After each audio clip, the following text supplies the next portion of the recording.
Since the dawn of time, before written records were even kept, the human race used rock carvings, engravings, sculptures, and they even did stone arrangements to express themselves and to tell stories. Egypt created the Sphinx and the pyramids, Greece the Parthenon, and then the Dark Ages, but I think we might just, we'll skip the Dark Ages. Cons have been an integral part in being able to allow artists to have their artwork, their interpretation, the inspiration they get from anime and manga, to thousands of people to see those interpretations and fall in love with them and start supporting them as well.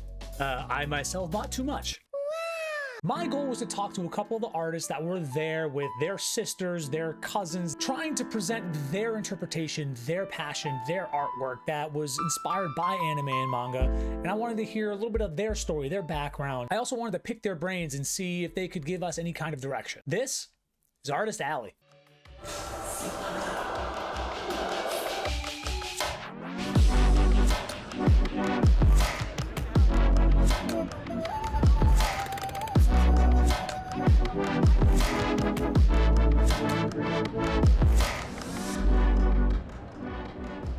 In this first part of Artist Alley, I spoke with an artist who combined old school Japanese influence with his love for anime and combined them in a really unique way. So my name is Sean Donnan. This is my company Tsukimusha, which means Moon Warrior.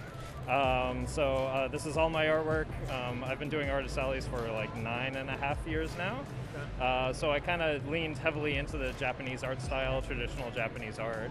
So it's inspired by Japanese woodblock prints, irezumi, which is Japanese tattoos, and nihonga, which is Japanese style painting. Okay. And so I do a mix of fan art and original art. Some of it's inspired by photos that I took in Japan on my travels, and then just scenes and characters that I really love illustrating. So, yeah.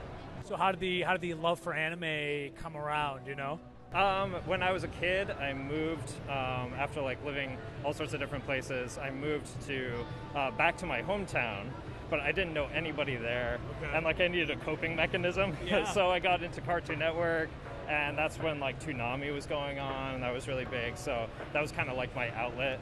And then I made friends at school who were also into Toonami, so got really into anime then, and then it just kind of like grew from there. Okay. So, yeah. So would you say that like anime was like the inspiration for your getting into art and stuff like that, or how did that start? How did that come around? Actually, like I was drawing since I was a kid, like honestly, like 3 years old even, just like everything. It's always been sort of a way of self-expression for me, and a way that I identify and understand the world is by sort of like drawing what I see. That's sort of my way of understanding it, and then communicating that outward, and then hopefully other people identify with it too. Right. I mean, I'm drawing since a kid, and then like from that point you just go into what your interests are, and keep developing from there. So that's kind of, it's all about communication, really. Yeah. If you were going to tell someone that like maybe wants to get into the art or does their art stuff and doesn't really know how to get their stuff out there, do you have any input on that for them?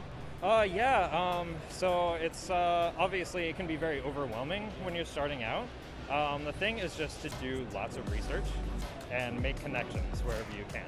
So it's always okay to ask questions. There are going to be sometimes artists who don't want to answer questions, and that's okay. You just go on to the next person, and hopefully eventually you'll find somebody who will help you out. And you just try. You put feelers out there.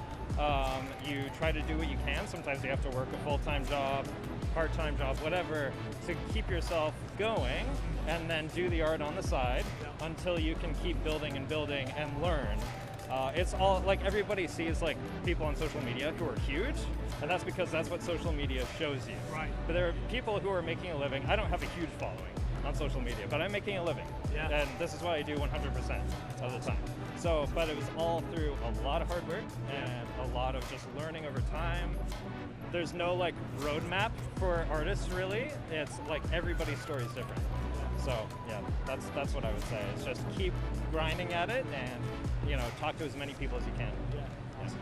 So where can everyone find you? Where can they can they order stuff online? All that stuff. Give us your socials, all that.